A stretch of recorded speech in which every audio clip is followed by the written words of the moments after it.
Assalamualaikum warahmatullahi wabarakatuh. Alhamdulillah pada kesempatan hari ini kami dari kelompok 9 yang beranggotakan Faizatul Masrurah, Putri Widyasari dan saya sendiri Dwi Nadia Nasari akan menjelaskan sedikit tentang pembelajaran menulis pada siswa SD atau MI. Hakikat menulis. Pengertian menulis adalah menurunkan atau melukiskan lambang-lambang grafik yang menggambarkan suatu bahasa yang dipahami oleh seseorang. Menulis merupakan kegiatan menyampaikan pesan dengan bahasa tulis sebagai medianya. Dalam komunikasi tulis setidaknya ada 4 unsur yang terlibat, yakni penulis sebagai penyampai pesan, isi tulisan atau pesan, saluran atau medianya berupa tulisan atau pesan, dan pembaca sebagai penerima pesan. Selanjutnya yaitu menjelaskan tentang pembelajaran menulis di SD atau MI. Menulis merupakan salah satu keterampilan berbahasa dalam pembelajaran bahasa Indonesia di SD yang harus dilatih oleh guru kepada siswa. Agar tujuan menulis dapat tercapai dapat diperlukan latihan yang memadai dan secara terus-menulis. Pada hakikatnya, menulis adalah menuangkan sesuatu yang telah ada di pikirannya. Pembelajaran menulis di MI harus dimulai dari tahap yang paling sederhana, lalu pada hal yang sederhana ke yang biasa hingga yang paling sukar. Di sekolah dasar, pembelajaran dibagi menjadi 2 tahap, yaitu menulis permulaan dan menulis lanjut. Menulis yang merupakan permulaan yang ditunjukkan kepada siswa kelas rendah, yaitu pada kelas 1 hingga kelas 3, sedangkan kelas 4 hingga kelas 6 diberi pembelajaran menulis lanjutan. Selanjutnya menjelaskan tentang tujuan pembelajaran menulis di SD atau MI. Setiap menulis tentu memiliki tujuan dalam menuangkan pikiran atau gagasannya serta perasaannya melalui bahasa tulis, baik bagi dirinya sendiri maupun bagi orang lain. Adapun beberapa tujuan penulis secara umum yaitu terbagi menjadi 3, yaitu yang pertama untuk memberikan suatu informasi, yang kedua untuk meyakinkan atau mendesak pembaca, yang ketiga untuk menghibur atau menyenangkan pembaca. Hugo Hartig dalam tarikan merumuskan tujuan menulis, yaitu yang pertama tujuan penugasan. Penulis tidak memiliki tujuan untuk apa dia menulis. Penulisnya hanya menulis tanpa mengetahui tujuannya. Dia menulis karena mendapat tugas, bukan atas kemauannya sendiri. Yang kedua, yakni tujuan altruistik. Tujuan altruistik yakni penulis bertujuan untuk menyenangkan para pembaca, menghindarkan kedudukan para pembaca, ingin menolong para pembaca memahami, menghargai perasaan dan penalarannya, ingin membuat hidup para pembaca lebih mudah dan lebih menyenangkan dengan karyanya itu. Dan yang ketiga, tujuan persuasif. Tujuan persuasif yakni penulis bertujuan mempengaruhi pembaca agar pembaca yakin akan kebenaran gagasan atau ide yang dituangkan atau diutarakan oleh para penulis. Selanjutnya tujuan yang keempat, tujuan informasional, yakni tujuan penerangan.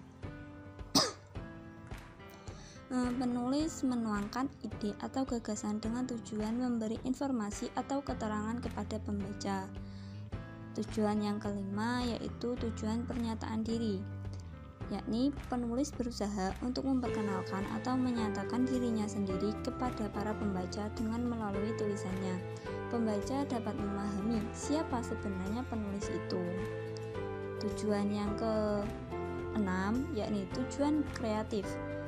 Tujuan kreatif yaitu penulis bertujuan agar para pembaca dapat memiliki nilai artistik atau nilai-nilai kesenian dengan membaca tulisan si penulis. Kemudian tujuan yang ketujuh yakni tujuan pemecahan masalah. Tujuan pemecahan masalah yaitu penulis berusaha memecahkan suatu masalah yang dihadapi.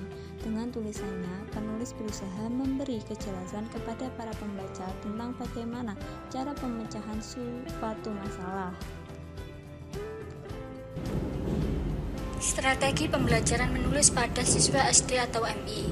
Strategi pembelajaran SD atau MI merupakan pendekatan dalam mengelola kegiatan dengan mengintegrasikan urutan kegiatan, peralatan, dan bahan serta waktu yang digunakan dalam proses pembelajaran untuk mencapai tujuan pembelajaran yang telah ditentukan secara aktif dan efisien.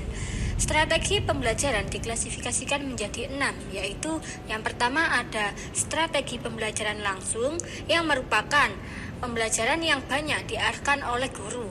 Bahan pelajaran disajikan dalam bentuk jadi dan siswa dituntut untuk menguasai bahan tersebut.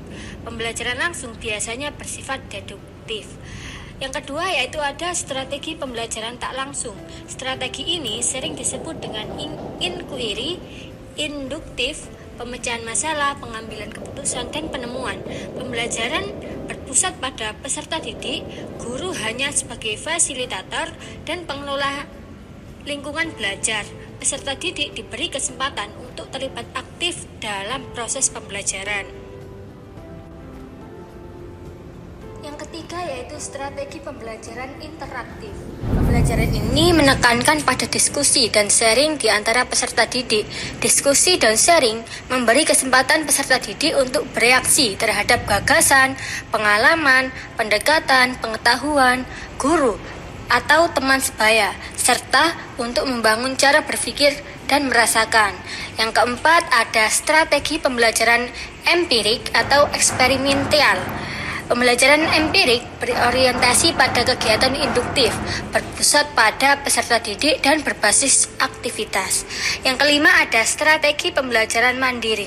Strategi pembelajaran mandiri itu merupakan strategi pembelajaran yang bertujuan untuk membangun inisiatif individu, kemandirian, dan peningkatan diri. Selanjutnya yaitu metode pembelajaran menulis di SD atau MI. Yang pertama ada metode langsung. Metode pengajaran langsung dirancang secara khusus untuk mengembangkan belajar siswa tentang pengetahuan prosedural dan pengetahuan deklaratif yang terstruktur dengan baik dan dapat dipelajari selangkah demi selangkah. Yang kedua yaitu metode komunikatif. Desain yang bermuatan metode komunikatif harus mencakup semua keterampilan berbahasa. Yang ketiga ada metode integratif. Integratif itu berarti menyatukan beberapa aspek ke dalam satu proses. Integratif terbagi menjadi dua bagian, yaitu inter bidang studi dan antar bidang studi. Yang keempat ada metode tematik. Dalam metode tematik, semua komponen materi pembelajaran diintegrasikan ke dalam tema yang sama dalam satu unit pertemuan. Yang kelima ada metode konseptual. Metode konseptual yakni konsepsi pembelajaran yang membantu guru menghubungkan mata pelajaran dengan situasi dunia nyata, dengan kehidupan pembelajaran yang memotivasi siswa agar menghubungkan pengetahuan dan penerapannya dengan kehidupan sehari-hari.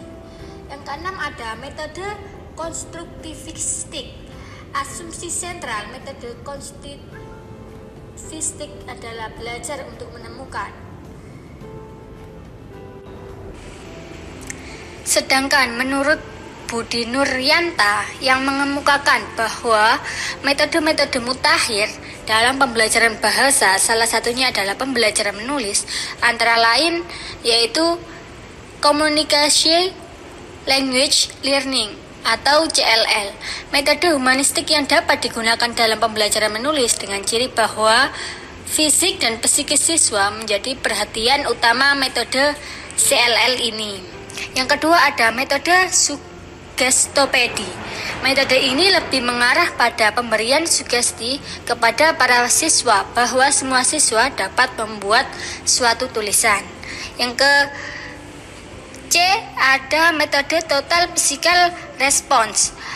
Metode ini lebih menitik beratkan pada pemberian kebebasan kepada siswa, terutama dalam membekali dirinya dengan keterampilan komprehensif sehingga mereka betul-betul siap untuk menulis meski diakui bahwa para siswa tetap kesulitan untuk mengungkapkan pikirannya ke dalam bentuk tulisan. Yang D ada metode The Silent Way. Metode ini lebih menitikberatkan pada pemberian kebebasan untuk berekspresi sesuai dengan kemampuan masing-masing siswa.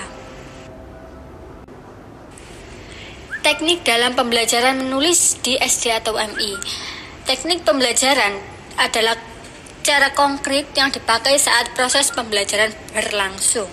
Teknik pembelajaran menulis adalah cara mengajarkan, menyajikan, atau memantapkan bahan-bahan pelajaran mata pelajaran bahasa Indonesia khususnya aspek keterampilan menulis.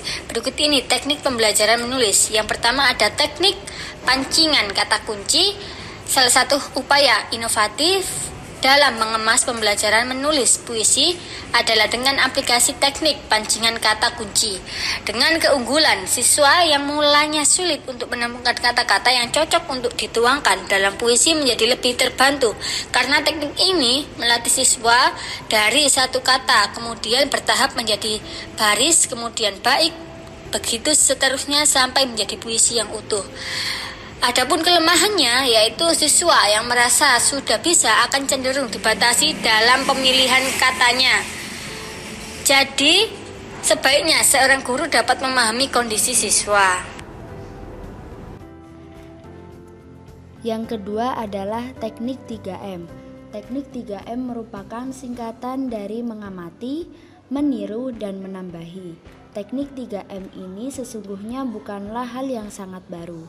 Keunggulan dari teknik 3M adalah mempermudah siswa untuk menguasai kompetensi menulis teks berita. Dengan langkah-langkah dari mengamati, menirukan, dan menambahi, siswa diharapkan dapat menulis teks berita sesuai dengan unsur-unsur pembangunannya. Ada juga kelemahan dari teknik 3M. Siswa cenderung menjiplak dari contoh yang sudah ada. Siswa menjadi terpatok untuk menulis hal yang sama, sehingga kemampuannya kurang berkembang. Yang ketiga adalah teknik field trip. Field trip ialah teknik belajar mengajar anak didik di bawah bimbingan guru mengunjungi tempat-tempat tertentu dengan maksud untuk belajar. Keunggulannya teknik field trip adalah meningkatkan kualitas pembelajaran menulis siswa, ditandai dengan timbulnya keaktifan siswa dalam mengikuti pembelajaran keterampilan menulis. Keaktifan siswa dalam pembelajaran meliputi aktif bertanya maupun memberikan tanggapan, aktif mengerjakan tugas, serta menjawab pertanyaan guru. Kemudian, memudahkan siswa untuk menuangkan ide-ide ke dalam tulisan. Kemudian, siswa dapat memperoleh pengalaman langsung dari objek yang dilihatnya. Dan yang terakhir, siswa lebih nyaman dan senang ketika pembelajaran berlangsung. Ada juga kelemahan dari teknik field trip, yakni membutuhkan waktu yang lama, kemudian membutuhkan biaya yang cukup banyak, dan juga guru membutuhkan tenaga ekstra untuk dapat membimbing siswa satu persatu. Yang keempat adalah teknik pengandaian 180 derajat berbeda. Teknik ini adalah teknik yang membantu siswa dalam menulis cerita, khususnya narasi. Teknik ini dinamakan dengan pengandaian 180 derajat karena cara yang digunakan adalah membalikkan tokoh cerita yang sudah ada atau lazim di masyarakat. Keunggulannya adalah siswa merasa termotivasi dengan menggunakan teknik yang berbeda dari biasanya dalam menulis. Suasana menulis lebih inovatif dan menyenangkan. Siswa dapat mengeksplor imajinasinya dalam menulis cerita.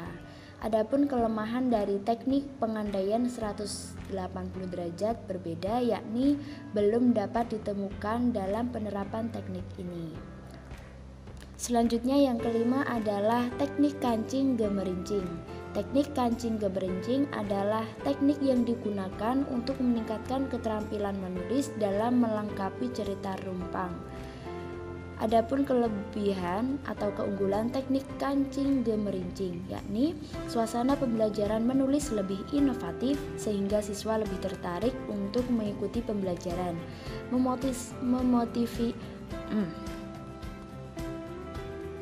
memotivasi siswa bersaing dengan sehat. Kemudian kelemahan dari teknik kancing gemerincing adalah membutuhkan waktu yang sangat lama dalam proses pembelajaran. Adapun kendala pembelajaran menulis di SD atau MI. Hambatan yang dialami oleh guru dalam pembelajaran menulis permulaan bersumber dari guru, siswa, orang tua siswa, keterbatasan waktu, dan kurangnya sarana prasarana. Akibat jumlah siswa yang terlalu banyak, guru tidak dapat membagi perhatian secara menyeluruh. Guru mengalami kesulitan dalam mengelola kelas. Kemudian keterbatasan waktu dalam melaksanakan pembelajaran yang masih sangat terbatas dan belum cukup untuk mengajarkan materi yang telah ditetapkan dalam silabus.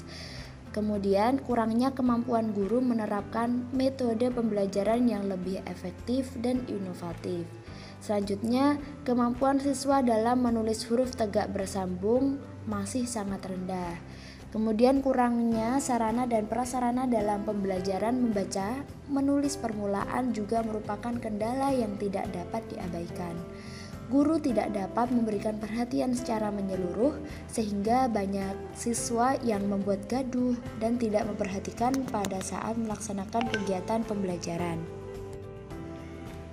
Solusi dari kendala pembelajaran menulis di SD atau MI adalah dengan cara membagi siswa menjadi 2 kelompok dalam pembelajaran jam tambahan. Siswa dibagi menjadi kelompok A dan kelompok B. Pembagian kelompok dilakukan berdasarkan prestasi siswa. Kelompok A adalah kelompok belajar dengan siswa yang berprestasi baik dan kelompok B untuk siswa yang kurang baik prestasinya. Bahkan ada yang kemampuannya di bawah KKM yang telah ditentukan. Kemudian kemampuan siswa yang rata-rata sama akan mengakibatkan pembelajaran dapat berjalan dengan baik.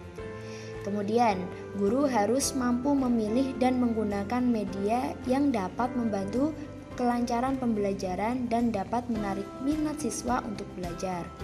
Selanjutnya, dengan cara guru berkeliling kelas sudah bagus dan efektif karena dapat digunakan sebagai wujud pemerataan perhatian kepada siswa.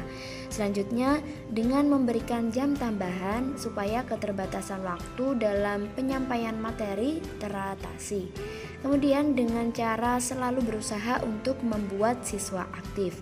Usaha itu dilakukan dengan memberikan tanya jawab dengan siswa atau selalu memberikan kesempatan kepada siswa untuk menyatakan pendapat. Nah, kemudian guru menyediakan buku penghubung yang wajib dimiliki oleh setiap siswa. Buku penghubung digunakan untuk mencatat hal-hal yang harus dikerjakan oleh siswa di rumah dan hal-hal yang harus dibawa pada hari selanjutnya. Kemudian dengan memberikan pelatihan tambahan kepada siswa untuk menulis tegak bersambung setiap hari. Pelatihan tambahan tersebut dilaksanakan pada jam tambahan sesuai pulang sekolah. Dan yang terakhir adalah dengan cara memanfaatkan fasilitas yang sangat terbatas itu dengan semaksimal mungkin. Mungkin cukup sekian dari kami. Mohon maaf apabila ada kesalahan, kurang lebihnya. Akhirul kalam wallahul muwaffiq ila aqwamit thoriq. Wassalamualaikum warahmatullahi wabarakatuh.